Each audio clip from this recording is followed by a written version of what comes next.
Friday, February 16th, 2018, Monaco 64, home of alternative economics and contrarian views. I'll look at the markets as usual this morning, but I also want to talk about this book, What Has Government Done to Our Money? The Case for a 100% Gold Dollar by Murray and Rothbard. And I'll show you the abominable nature of fiat money, hopefully, by looking briefly at this book. I recommend you get this book. If you Google this book, you can find it as a PDF from the Mises.org website, or you can buy it as well, hardback. It's not a long book to read. I think it's the most important book about money. Too bad. If every school children was given this book to read and learn about, I guess, like Henry Ford said, maybe we would have a revolution come the next day against our monetary system. So yeah, the abominable nature of our present fiat money system, really rotten system, in my opinion. And that's why you need to protect yourself with physical gold, physical silver, and cryptocurrencies. I think cryptocurrencies have a room in a competing free market economy of competing currencies. But gold and silver, of course, have the thousands of years track record. But first of all, let's have a quick look at the markets. I'm not surprised the stock market has rebounded and is continuing to rebound. I think we're getting near to a short to medium term top, and I still believe that the high from January this year, around 26,600, will be the high. Could be wrong, but you got to take a stance sometime. So this morning is just before 8. We got spot gold at 13.58, up $5. The high's been 13.60 and the low 13.52. Silver 16.90, up 4. The high 16.94, the low 16.83. Yesterday we almost got up to 17, just under 17, I think. And then it came back down. The BIS and the cartel, the people who run the abominable system, are still manipulating things. The Dow is up another 97 points. It's at 25,290, up just over 1/3%. The S&P up 7 points. The NASDAQ up 37, or 0.5%. Dollar making a new low here. We've broken the January 26th low at 88.01. At 88.43. This morning, the low has been 88.25. So a new leg down should be starting in the dollar. I think we're going to go a lot lower in the dollar. Some people think we're going to be bottoming soon. I'm not too sure about that. So against the currencies, yeah, the pound is up 20 pips at 141.20, up 0.15%. Euro is back above 125. It's up 0.2%, 125.30. And the dollar is actually traded all the way down to 105.50 against the yen. So we're definitely moving lower here against the yen. It's rebounded a bit. It's at 106.01 right now, down 11 pips. What about the bond market? The yield, I think yesterday got up to 294, but it's kind of stabilized right now. Is at 290, the 10-year yield.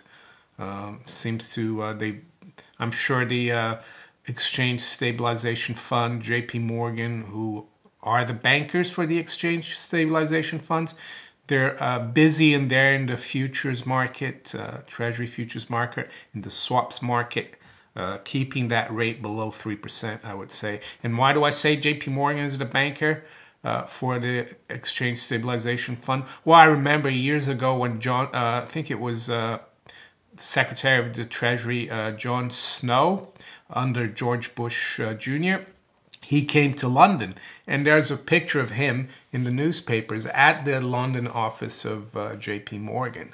So where do you think they do their dirty work outside the United States? For the Treasury? JP Morgan, London.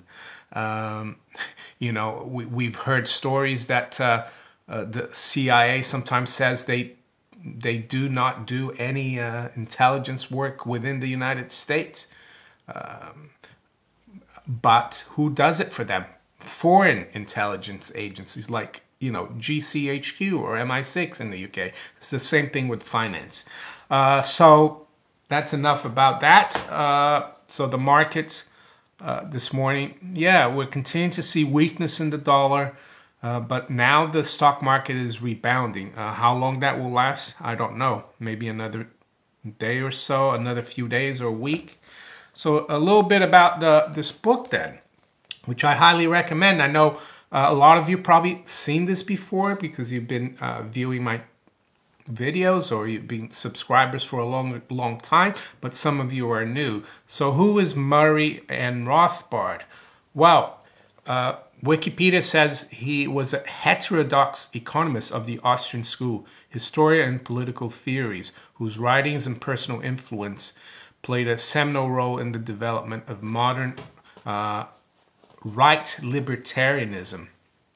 Rothbard was the founder and learning theoretician of anarcho-capitalism, a staunch advocate of historical revisionism, and a central figure in the 20th century American libertarian movement. The other thing it says here, he attended Columbia University. He received a Bachelor of Art degrees in Maths, 1945. And interesting, it says here, the delay in receiving his PhD was due in part to conflict with his advisor, Joseph Dorfman, and in part to Arthur Burns rejecting his doctoral dissertation. Burns was a longtime friend of the Rothbard family and their neighbor at their Manhattan apartment building. Well, don't forget, Arthur Burns became chairman of the Federal Reserve. It was only after Burns went on leave from the Columbia faculty to head President Eisenhower's Council of Economic Advisors that Rothbard's thesis was accepted and he received his doctorate. Rothbard later stated that all his fellow students were extreme leftists and that he was one of the only two Republicans on the Columbia campus at the time. So there you go. The guy who went on to become chairman of the Federal Reserve, Arthur Burns, who was a friend of the family, the Rothbard family, blocked his doctorate. Not surprising. So the book, this is what it says here from the introduction, and I'll read. Let us first ask ourselves the question, can money be organized under the freedom principle?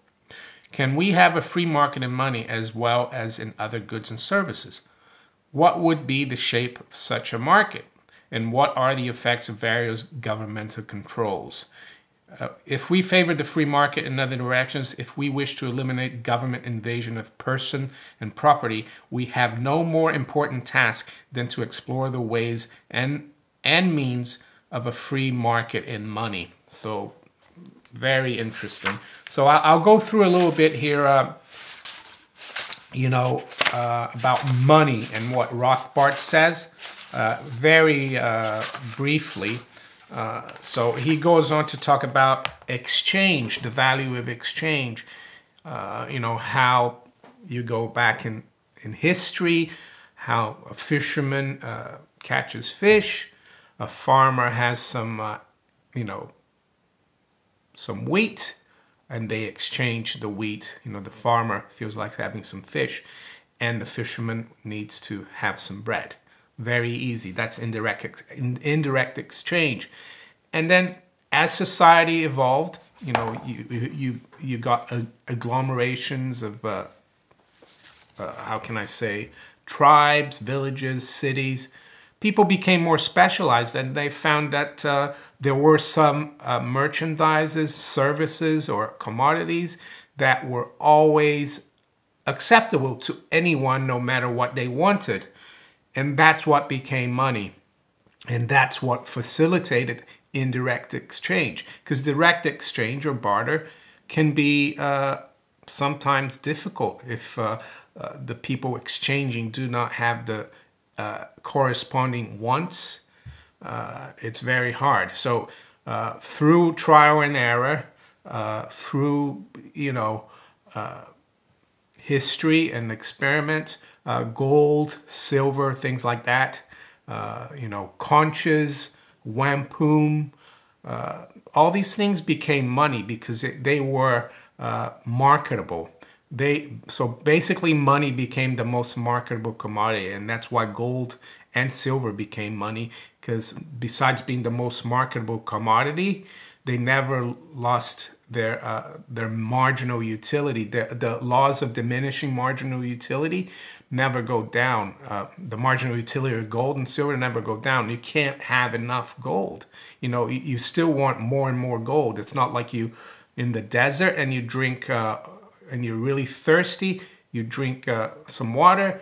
If you keep drinking, you're gonna, at one point, you're gonna stop. You've had enough, but not gold. That's what money is. So this is what he, how can I say, explains in the first chapter, you know, money in a free society, and then he explains and he goes on to tell you how government has hijacked that money. You know, money was something that happened in exchange of goods, services, commodities, and government came in and hijacked that. And how did they hijack it? Well, he goes on to talk about the decline from weight to name, monopolizing the mint. And he goes on to say, the debacle of 1931-33, when the world abandoned the gold standard, was not a sudden shift from gold weight to paper name. It was but the last step in a lengthy, complex process. It is important not just for historical reasons, but for framing public policy today, to analyze the logical steps in this transformation. Each stage of this process was caused by another act of government intervention. I won't go through the whole thing, but basically you look at money today, the names of the currencies, pound of sterling, pound of silver. You look at dollar, that was a silver, a weight of silver in the Constitution. I think it's 371 grains of silver.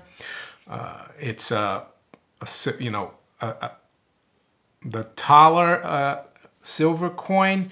You look at Spanish, the name for the currency before the euro, the peso. That means weight in Spanish, a peso of silver, or plata, which means silver in Spanish and also means money. You look at French, argent, which means silver and also means money. So, and what's happened is that nowadays we think that gold is just a commodity, but we forget, you know, $20 was just a receipt for roughly an ounce of gold. But now, you know, no one knows what a dollar is if you ask them that. So what else does he say here? So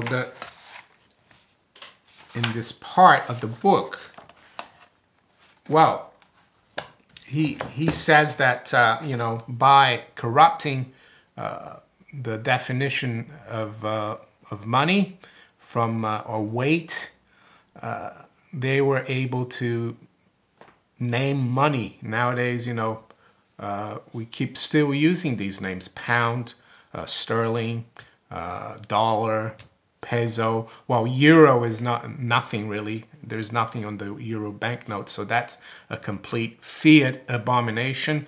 But so are all the other fiat money. So that's why you know, the system is where it is now. That's why we've had such huge crisis. And the crisis keep getting bigger because it's a fraudulent system. As Murray Rothbard says, basically fiat money is counterfeiting value. It's basically fraud. And that's what I wanted to talk about today. So yeah, I highly recommend this book. It's very easy read. It's not a long book. It's under 200 pages. What has government done to our money? I highly recommend that.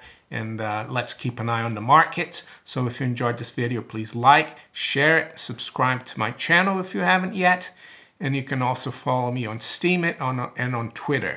I'll talk to you later. Bye.